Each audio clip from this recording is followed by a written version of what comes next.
Hey everyone, and welcome to the Mae Cave. My name is Megan, and today I am bringing you a non-spoiler review of the Earth's Children series by Jean M. Auel. I do have the whole pile right here of the entire series. Here we go.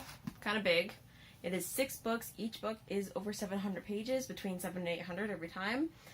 And I'm going to do a non-spoiler review here, and then I'm going to do another video in which I do a very spoilery discussion rant.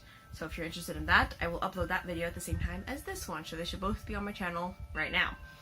But this one is going to be a non-spoiler one, just to kind of give you an idea of what it is if you are interested in watching it.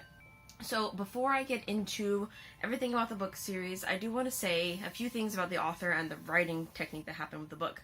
So firstly, the author, Jean M. Auel, she went through so much research and so much trouble to really get a good background for the time period that she set this in, because it's a prehistoric adventure series. It is set 30,000 years ago in Europe during like an ice age time.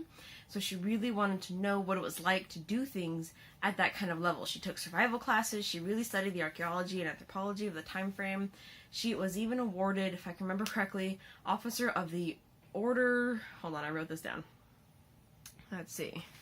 Officer of the Order des Arts et du... I don't know. It's in French. It was given to her by the French Minister of Culture and Communications. I'll put that title up here. She was given that because of all this research and stuff that she did to go into this book series. So that is something commendable, and I really do like that she did that for this book series. And that being said, everything that she researched was correct at the time. And I think it's been said that some of the things that she has in the book have since been disproven or even though they were thought to be true at the time, are no longer true or thought to be true. So there's that, but I'm just going to talk about everything as if it's true because at the time frame it was. So also the printing, the publication dates for these books are also kind of important. The first book was published in 1980, the 6th and final book was published in 2011. So that is a very large time frame. I think it was 1980 for the first book, and then 1982 for the second book, 1985 for the third book, 1990 for the fourth book, 2002 for the fifth book, and 2011 for the sixth book. And if you notice, between 4 and 5, that's a 12-year span. Between 5 and 6, it's like, I think, a 8-7-year span.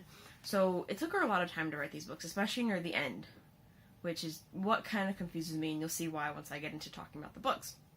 And finally, the general background of the story, like I said, is 3,000 years ago, set in Europe during the Ice Age. She does have maps in most of the books, and it's with 2 different human species. So we have the Neanderthals, which we know of as like the stocky, muscular, very hairy kind of people.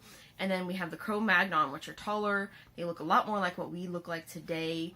And they're 2 different species. The Neanderthals are the ones that died off. We come from the Cro-Magnons.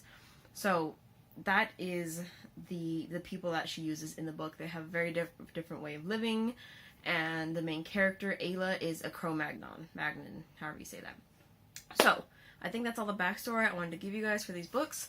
So let's just get into the books. The first book is Clan of the Cave Bear. There was actually a movie made off of this in the late 80s or the 90s, I believe. I didn't watch it. I found it on YouTube and I kind of skimmed through it. It doesn't look that great. I don't know. It's up to you guys if you want to watch the movie or not. I'm not going to. I'm probably like, whatever. But the first book, I think, was really good. It is the best book of the series, and I just loved everything. I really don't have any flaws with this first book. So basically, it's set around a young girl named Ayla, about 5 years old. She loses her real family to an earthquake, doesn't remember anything about them, and she is picked up and raised by people of the clan, or the Neanderthals. And so they call themselves the clan, and they are actually the Clan of the Cave Bear. She is raised by them, and because of this, she has to work a lot harder at doing things the way they do things, which is very different from the way that her people do things that she would have grown up doing. Their people are not as physically strong as the Neanderthals, so she has to work twice as hard to do the same amount of normal work that these people would do. They also don't speak a spoken language. The majority of their language is a very intricate sign language and body language, and they have very few spoken words. So she learned that from an early age. And there's just a lot that goes on with her learning skills. Not because of that, though, and because of the fact that the woman who adopted her into this clan is the medicine woman, so she also learned medicinal herbs and everything like that for the time frame. She has this kind of set the stage for development for her to have really good learning skills for the rest of her life. And it was just a really great developmental story. I love this book. There was a few rape scenes in this book, but it's not really bad. It doesn't last that long, but it is a warning in case that is something that doesn't work for you. But it does go with the plot. It's not just like a random rape scene. It does actually have to do with the mechanics of the plot. I can't tell you much more than that because that'd be spoilers, and I'll save that for the other video. But basically, it's just really good. I love seeing her grow up with this culture that isn't hers. These people think she's ugly. It's really hard for her to feel like one of them for the longest time. And also, they age differently than her people do. They age a lot more quickly. Old age to them is like early 20s. Their women hit puberty and are ready to have children between the ages of like 6 and 8, and at the latest 10. So for her to not hit puberty before 10 was really odd to them. They of course don't know anything about the people that they call the other, the Cro-Magnons that Ayla actually is. They've just called them the other. There really isn't a lot of contact between the two of them. So that was also playing into the fact of her being this other person, this not belonging person. And it's very interesting to see that and how she deals with that. It's just such a good book. And one of the things that you can really see the research of the author is that she talks a lot about the flora and the fauna of the area and of the time frame, what they are, why they were the way they were at the time frame, how they lived. And then she also talks a lot about how they make things, the people, how they make the bowls that they use and the tools that they use, how they go hunt the meat and how they cook the meat and everything that they do about that. It's really interesting in the first book. It gets repetitive once you get into the later books. It's like, yeah, okay, I get it. The mammoth is there because of this. But in the first book, it is really cool to read, and I read the whole thing without skimming any of it. So that was the first book. I give this one 4.5 to 5 stars in total for this particular book. So I'm going to give each book a single rating for its own book, and then at the end I'll give you an overall series rating. But if you are wanting to try the series, I definitely recommend reading the first book, maybe going into the second, see how you feel then. But honestly, the first book really is the best of the entire series. I loved it so much. So the second book is The Valley of the Horses. This is when Ayla's travels really start. So the rest of the book series, she's really traveling a lot, kind of traveling and meeting and the kind of thing. Without really giving away too many spoilers, she is trying to find people that are her own people, trying to see what it's like to be a part of them and figure out who they are, because she's only grown up with people of the clan. And in this one, she actually spends a lot of time alone in this one, gaining skills, and it's such an interesting storyline. This one actually has 2 storylines. It has her storyline, and then it has a storyline of these 2 brothers, and they will intersect near the end of the book. And you at the beginning, it's kind of obvious who they will be to her, or at least one of them, and it's like, okay, I get who that's going to be at the end. I mean, I can't tell you what, because it'd be a spoiler to the first and the second book. But really, I loved her story. This one's a really great continuation of her story arc. The second line of the brothers was okay. I liked it. I enjoyed it. Some people did not like that part when I read the reviews on Goodreads. But overall, I did enjoy this book a lot. I'd probably give it 4 stars. And yeah, there really isn't much to say. Oh, I wanted to start at the beginning of the series by saying, one of the things I like about the series overall is that the ending scene of each book is the beginning scene of the next book. So, say the main character, I don't think this is an ending scene, but this is just an example.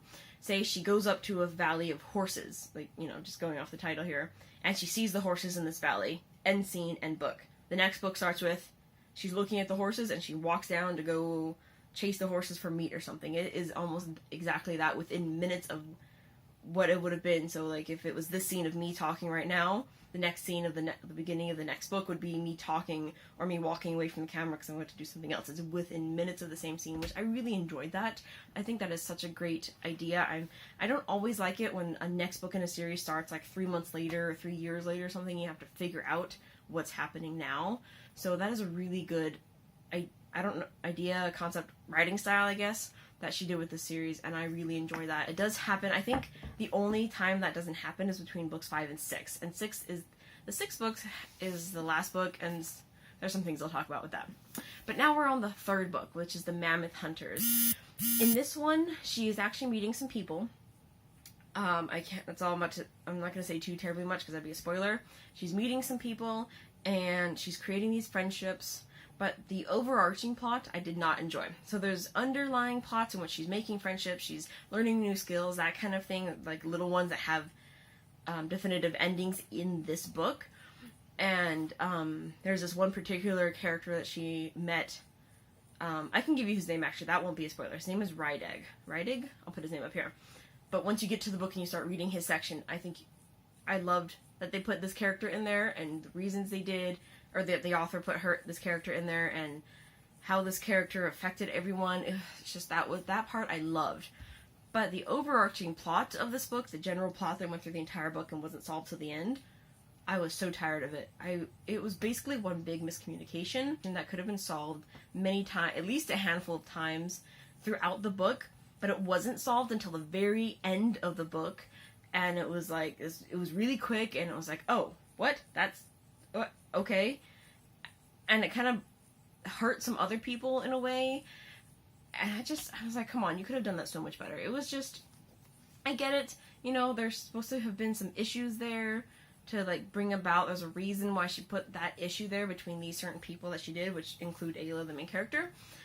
But at the same time, I feel like it could have been solved sooner. The book could have been shorter because of it, or she could have put more into other parts of this particular part of the story instead of that overarching plot, which got annoying very quickly. And anyway, that was my issue with this one. So I'm going to give this one about 3.5, probably 3 stars, just because of that overarching plot was very annoying.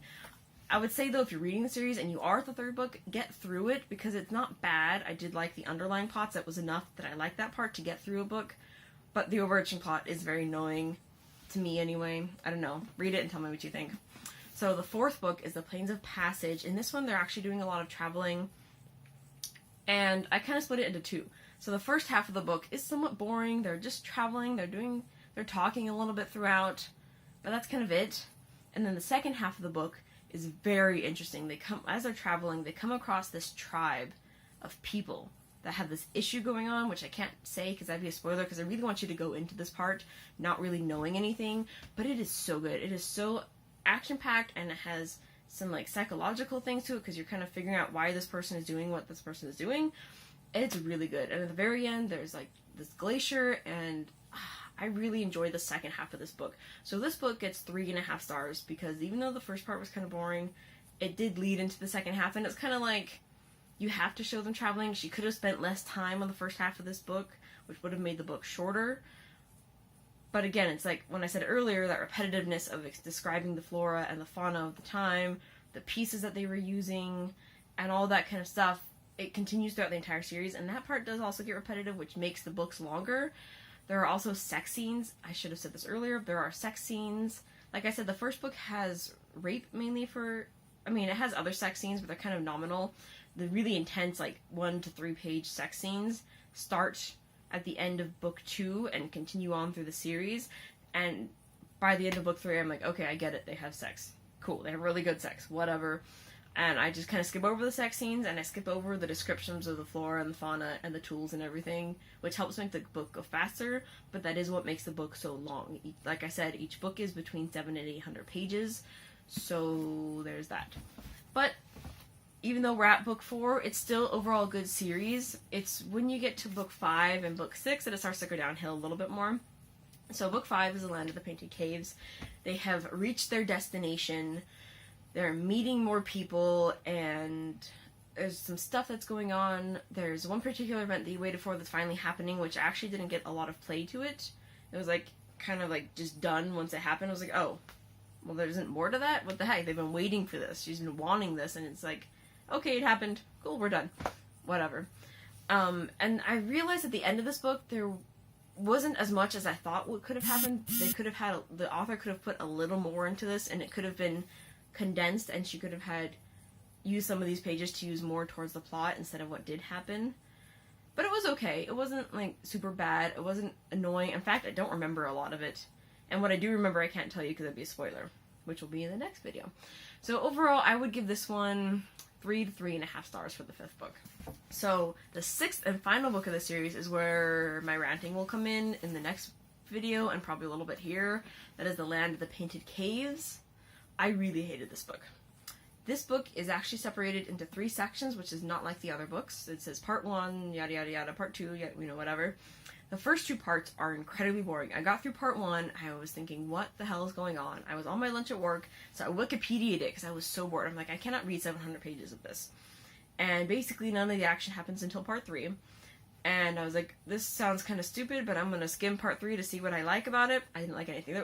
There was one page that I did kind of like, only because the characters that were there were ones we hadn't seen since book 3. But the questions were not answered. Ayla even asked one of those characters a question, and in the writing, it did not get answered. It was just blown over, and the next scene started going on, whatever drama was there, and there was a lot of drama. The other books had drama, but this seemed like part 1 boring, part 2 really boring, part 3 drama, just big drama, reality TV show drama kind of shit. And I'm thinking, what the hell is going on? Why did you do that with Ayla and this other character? Why did you make them do this? Why? And then there's supposed to be this big reveal at the end of this book that's supposed to be like a surprising twist that you don't know about. In reality, it's something that the main character and you as the reader have known since the halfway through book 1 all the way up until now. Just no one else in the book has known it as the other characters. So basically the big reveal is telling that information to everyone else, and I'm thinking, seriously, that's your big reveal? And then it stops. No, how do they deal with this big reveal? What goes on with their culture because of this thing that everyone now knows? I'm like, seriously? There's so many other things I could say, but that would be spoilery. So in my humble opinion, if you're going to read the series, read to book 5 and just completely disregard book 6. Just forget about it, forget it was even written. Don't even worry about it. There's nothing important in this book, nothing that moves the plot along. It was basically like boring travel and then a drama-filled section to just fill time, I guess. It didn't really... The story did not go where I expected it to go, basically. There was a lot she could have done with this series. There were some characters she could have gone back to that she did not. Even if it wasn't in relation to Ayla, even if it was like they had their own chapters or something, just so we could see where they're at, she just completely closed that part of the story. And I kind of get that, but at the same time, with the way she went, I would have much preferred that. This is just stupid. This is just nonsense. I hate it. I wanted to throw it across the room. I just want to recycle it. Get rid of it. I don't think anyone should read it. I came home that night after work, and I was basically just cussing him, not like at my husband, but about the book at my husband while we were making dinner in the kitchen. My stepfather-in-law comes in the kitchen. He's like, whoa, what's going on here? I was like, I'm sorry, a book pissed me off. He's like, well, damn. And I was cussing and everything. I was just so pissed at this book. So, I'm going to stop ranting about that now because I hate it. I don't think you should read book 6. I know some people did like it. On Goodreads, it has very mixed reviews. I think it has like an average of 3.5 to 4 stars. There are a lot of people that give it 4 and 5 stars. A lot of people that give it 3, 2, and 1. I give it 1 star. Honestly, even less. If I could give it 0 stars, I would. There's nothing redeemable about this book. The one page I thought might have redeemed it really didn't. There was very little information that I would have wanted from that. So, yeah. Book 6 just sucks. Anyway, that is my overarching idea of my review of the series. Overall, I'd give the entire series probably 3.5 to 3 stars just because of the last 2 books. If it was just the first 4 books, or you can't stop it at book 4, that would be ridiculous. That would be such a plot cliffhanger. Cliffhanger, that's the word. If you stopped it at book 5 and made book 5 and book 4 a little better and like really kind of rearranged some things, added some plot in where there was a lot of traveling, this could have been a really good 5-book series, but it wasn't. So if it was that really good 5-book series, this series would probably get 4 to 5 stars out of me. But because of the way she wrote some things, because of how extended some of the scenes were that really didn't need to be extended, because of the repetitiveness, because of book 6, just everything about book 6, the series gets 3 to 3.5 stars out of me. Another note on the repetitiveness, by the way. There are some things that happen in books 1, 2, and 3 that need to be re-explained in the later books. It's like, okay, I get it. It's been a long time since the publishing of books 3 to book 4 to book 5 and book 6. You need to repeat some things in the book as if Ayla is telling another character, oh yeah, this happened to me, and here's a story about it. Okay, I get it. 1 or 2 times to refresh the reader's mind. She doesn't just do it 1 or 2 times, though. She does it in each book at least 5 to 10 times of the same story. This is how Ayla got this. Here's the story.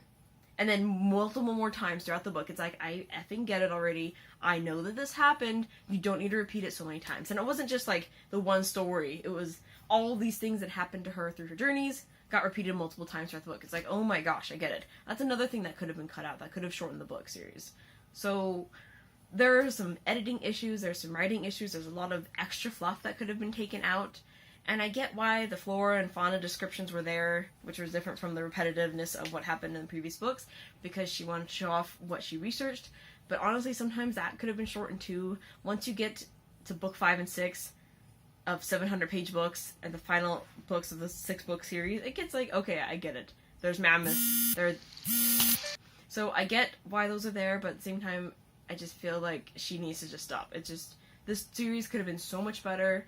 And I do want to read more prehistoric fiction. I'm sure there are ones out there that are much better than this, but this was my first real exposure to prehistoric fiction. In fact, the only other prehistoric fiction book I have read is The Dog Master by W. Bruce Cameron, which is a prehistoric fiction novel about the first dog. And that book is really good. That one I probably gave 4 or 4.5 stars out of 5. So, I do have other prehistoric fiction books on my shelf that I want to read, other ones out there that I want to read, that I'm sure are a lot better than this series. So, that's it. I'm glad I read the series. I'm glad I got that first book and the other books in. The 6th book, I wish I hadn't read it, but I was hoping there was a character I was hoping we would go back to in book 6 that we did not, and that pissed me off, besides all the other things that pissed me off about the book. Anyway, I'm going to stop talking now. So, thank you guys so much for watching this video. I hope it wasn't too long. I hope you guys have gained some insight into the series, whether or not you're interested to read the series or you're no longer interested. Let's talk about it down below, and I'll see you in my next video. Bye.